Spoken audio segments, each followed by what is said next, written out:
Welcome back, everyone, to the Barely News Crew. I'm your host here, as always, Alexis, and I am joined here by Peter. We present to you finally, it's been a while, a new BNC Round-Up. I have a lot coming up for you today, including Captain America, Jungle Book, Suicide Squad, and Star Wars. But before we get to that, make sure to catch a Red Spotlight podcast where we did talk about Indiana Jones, Spider-Man reveal, and other movie news that happened in that month. So we apologize for not being more forthright with the news. But go over to Red Spotlight because I was there and I talk about it. So if you want to hear my voice, I'm there too to give you my analysis of those news items. Our first story is, of course, Captain America Civil War. Disney screened this movie about a month before its release, and they lifted an embargo on any reviews. Obviously, it's strategy. Mm-hmm. Why they released it so early, but what for? They're trying to go big. Right. It's being billed as another Avengers movie. I'll be honest, it does kind of feel like a dig at DC. We're not afraid of critics and reviews. We're going to drop reviews a whole month before this movie comes out. And, we're not going to bat an eye. They got me pretty excited. Okay. Because the majority of my apprehensions I had about this film, which weren't a lot to begin with, but just the few that I did, they've pretty much, put them at ease. The emotion is there. Mm-hmm. There is no right and wrong. You feel for both sides, exactly. Which is something that was essential to this movie really working. The action was incredible. Actually, I already knew that. Yeah. The Russo brothers are incredible at action. The overall feeling that it wasn't too much, like it didn't fall apart at the seams. From what the reviews are saying, it works really well. It's better than the last Avengers movie. Even though I really like that, that's really great. Mm-hmm. Because if I really liked the last Avengers movie, then chances are I'm probably going to love this movie.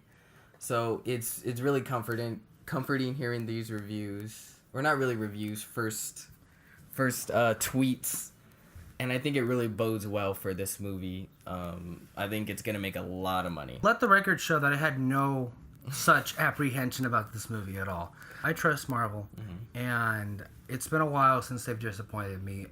Even Age of Ultron was probably not what we wanted it to be, but we still had a great time with it. And Civil War, right? And Civil War, we both have been saying needs to be one of their best movies because of just how much is being put into this movie. The stakes that are supposed to be in the movie, yeah. Right. So, and the Russo brothers back and Captain America. I mean, honestly, for me, I never give it a moment's thought that this would not be. But to be fair, mm-hmm. Okay. These are initial reactions. The reviews are still a ways away, so I'm not proclaiming anything yet. But what I am saying is, based on initial responses from this movie and how positive they are, it just reinforces what I thought. That at this moment there's nothing to worry about. That being said, there have been some of the reviews that have mentioned that perhaps it was a bit too much to juggle, and that is a legitimate risk that I do give credence to. Are you happy? Also, the thing that worried you a little bit. Mm-hmm. Do you remember what that was? That it would take away from Captain America's story. Yes. Right. And that I'm still legitimately maybe that still kind of vexes me in the sense because a lot of these reviews did say that Spider-Man stole the show, which I mean, great for you Spider-Man fans, but guess what? This ain't Spider-Man. So it's Civil War. Yes. Civil War is bigger than Captain America on there. Right. Well, I guess I'll just have to get over it. And you know what? We'll find out in a month. Exactly. So, but either way, we're still pumped for this movie. Yeah, it's going to be a big event. Mm-hmm. All right. So next we have Jungle Book, which is coming out this week. Which, by the way, we will have a regular review, a spoiler review, and on Red Spotlight, an in-depth podcast reviewing all of the little crannies, nooks and crannies of Jungle Book. But this movie was made available about a week ago to amazing critical acclaim that I don't think any of us were expecting. I think both of us, to an extent, were looking forward to this, and I think it would have been a positive movie. But I think last time I checked, it still has 100%. 100? I think so. It had 100% when it debuted. Wow. Like, all of the reviews were like, and there were like 18 reviews. All of them were positive. No, I was looking at reviews and they were all very positive, and I thought it was gonna be like fun, but I didn't realize that it would get this much praise from it. Right. So I mean, it definitely made me way more excited than I was before to see the film. Like I was gonna see it mainly because what we do, and it's something that you're very excited about. We're all gonna go and see it, and I thought it would have been a good time. And not only that, but based on the trailers. Yeah, like the trailers were also very well done. Incredible imagery, and just the way they did all the animals. Disney's having a hell of a year. They're off to a great start. Right. And just to wrap this thread around, what do we think box office wise this will open to? Because I think Zootopia had 73 million, I think. Yeah. On that opening weekend. Do we think it'll match that or go over? I don't know, because I feel like animated movies make a lot of money just based off kids. I think it'll have a very big opening. I don't know if it'll be more. I hope it's more, just because it seems like... Give me a figure. Where do you think it'll land in between?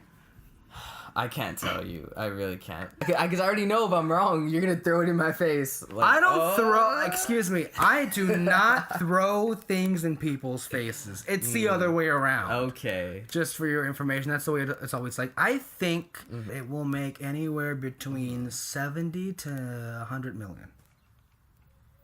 And that's high expectations. That's for pretty this high movie. expectations. So I think it'll go there. And I think it could.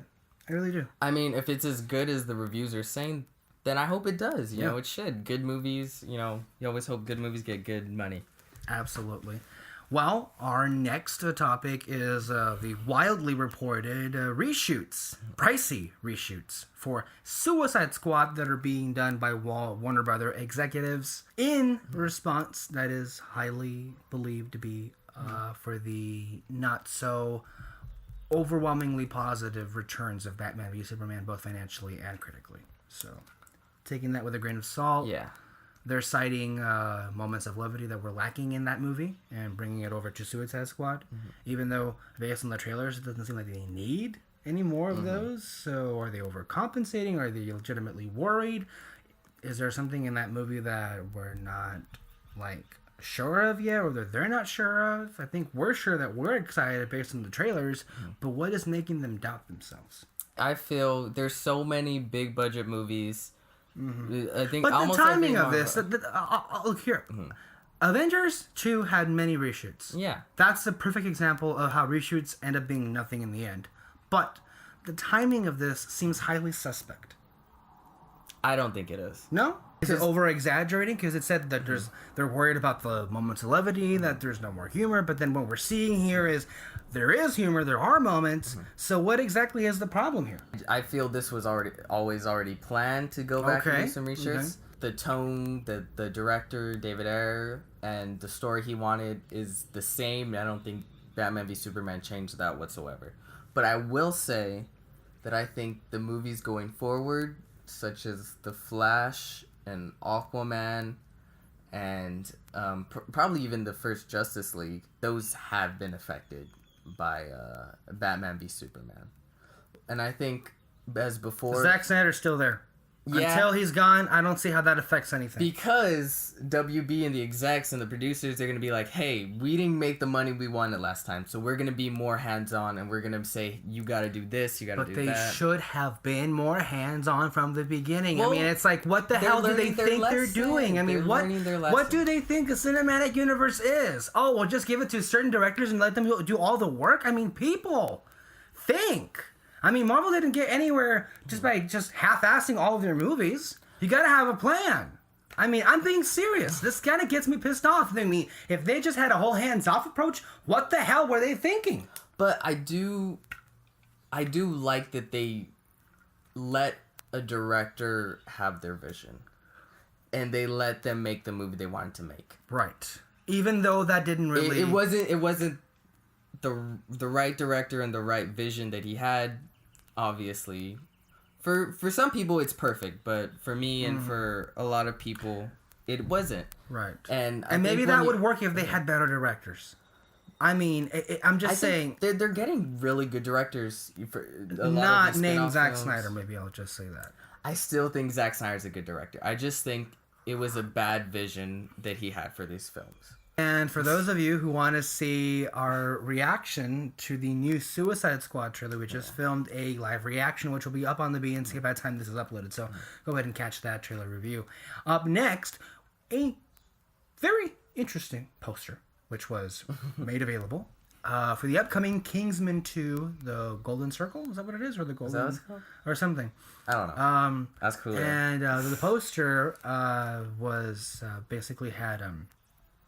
reports of my death have been greatly exaggerated with some broken glasses on the cover, so take that with a grain of salt. But I think it pretty much confirms something or someone's coming back, and if that's the case, we know why they would bring this person back.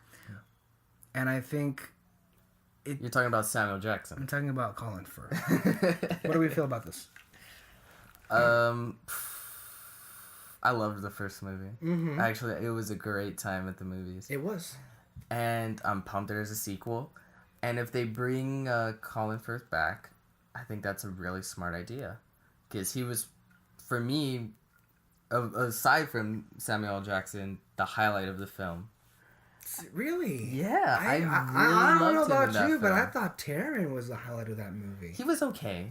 Oh, really? Yeah. Oh, it was just okay to you?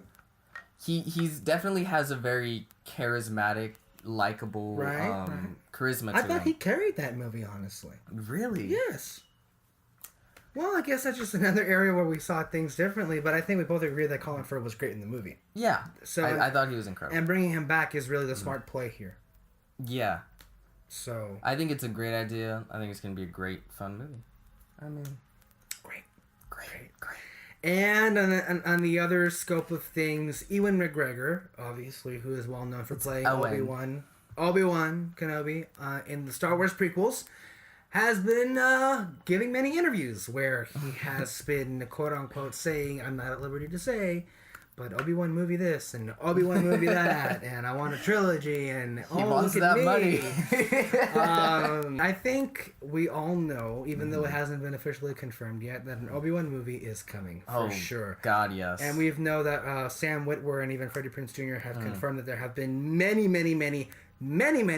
different pitches for an Obi-Wan movie, and so on and so forth. Whether that eventually evolves, I should say, into a trilogy is another question altogether. But focusing on the movie, an anthology or a Star Wars story movie, I think this is a must. I think they've already told Ewan. Ewan. I always say it wrong. I think they've already told him, you're going to have your movie. Yeah. Like, it's coming. We just got to find a year, a date, and a story that we like first. Mm-hmm. But I think they've told him, like, just so you know, it's coming, Keep us on lock. We're giving you your movie. Possibly trilogy. This is actually a story that we talked about on our very first roundup with Kyle and Antonio about reports of there being an Obi-Wan Kenobi movie. I gotta say, this would be the anthology movie that I'm looking forward to the most, because Obi-Wan Kenobi is one of my favorite Star Wars characters, and of any of the characters that we've already seen in any of the movies, his story makes most sense to do a movie about, because there is a lot of lost time that isn't accounted for, and so many different routes they can go, including or involving a lot of other different characters that we would like to see again. Of course, being the story focused on Obi-Wan, I am really excited about this more than a Han Solo movie. I've really got to wait till I see a trailer or something to get me excited about Han Solo. Yeah. I'm not excited about a Boba Fett, if that's ever gonna get off the ground. I really hope that doesn't get off the ground. I think there was talks about a Yoda one. This is the thing. This was the downside for me. See, about Disney right. taking over Star Wars. This oversaturation and unnecessary films about solo characters. Oh, they need to get their spin-off solo film. See, that's why Rogue One matters so much. Yes. Because if it's a huge hit, that's what we're gonna. Because Rogue One is a Star Wars movie about people we don't know who the fuck they are. Yes. Essentially. And it's supposed to be, at the heart of it, a war movie, a story involving characters we don't know who they are. So new Star Wars, not going back and retreading the past with the young Han Solo or young Boba Fett. But with Obi-Wan, I think he kind of fills both, circles. I mean, yes, it is a character, but there is enough of his timeline where we don't know what happened, where we would like to see what happened. There's enough of theoretically a story there. Yes. If you were to make a film. Mm-hmm. So, and plus, I love Ewan McGregor as Obi-Wan, yeah. Obi-Wan. And I think for the actor, great I think it would be just a great, a way to say thank you for being in those prequels. Now, have another trilogy. Give him a good Star Wars movie. He deserves it. He does. He does. He really does. I want to see this movie get made. And get Dave to direct it. Our last story today is, of course, the Blu-ray that was released for Star Wars The Force Awakens. And just to give a little bit of a review about what that was, I pretty much bought the one that is, I want to say the Walmart? No, not the Walmart exclusive, but the one that is sold everywhere. You bought it at Walmart. It's the... No. I actually got it at Target. Oh, you got it at Target? Yeah, but I think it's the one that's sold everywhere because they have Target, Walmart, Best Buy, and Disney Store exclusive editions. But I got the one that pretty much is the one that is basic. Exactly. The bonus features, I will say, are somewhat lacking, and I think that should be expected because they're gonna save all the real good stuff for the big box releases down the road. The special edition, exactly. Super special edition. But I think it is worth it, obviously, for owning the movie on Blu-ray, and then also the hour and a half or the hour documentary Secrets of the Force Awakens. Really great documentary. So I think that alone is definitely worth it, and just adding it onto your own personal collection is really good. No audio commentary for the movie, which I found really interesting. You would think they have JJ or Larry or maybe even Kathy sit down and watch the movie. Like, an audio commentary is pretty standard. I mean, the prequels had them, so it's pretty interesting. But we do have an alternate way for you guys to access an audio commentary. Peter, myself, along with the lovely Miss Alexis Moreno and Kyle Lara from Red Spotlight, sat down and we did an audio commentary on Star Wars The Force Awakens, which will be made available on Red Spotlight Entertainment this week. And I have to say, it probably should be canon as the official Force Awakens audio commentary. Just saying, because that's some high praise of ourselves. It was a pretty good discussion, I will say. It was fun. It was very, very fun. I've always got to wait until it comes with everything first, and then I'll buy it. So I'm probably going to wait. I'm not going to buy a single Star Wars DVD until they release that 7, 8, 9 trilogy set with every special bonus feature, audio commentary, everything. Mm-hmm. And then I'm going to wait for that. And I'll buy all of them. And he'll buy all of them. I mean, seriously, if I had the money... We got 2 levels of Star Wars fans here. If I had the money, I'd buy the Best Buy, the Target, the Walmart, VHS, and the Disney Laserdisc. XD editions. I would. I mean, that's just me. I'm a big Star Wars fan, which, of course, you can also catch in new episodes of the Star Wars Project. We have a new one on Star Wars Rebels Season 2, as well as the trailer reaction for Rogue One. So please subscribe to both Red Spotlight Entertainment and the Barely News crew for much more content. And as always, don't be afraid to comment, like, and subscribe. You really sold us there. Yes, I am a interesting salesman. And if you live in New York, you better fucking vote for Bernie Sanders. Oh my god. You can go one video. And until next time, I am your host here as always, Alexis. Thank you, Peter. This is the Barely News Show, the place for all things movie news and reviews.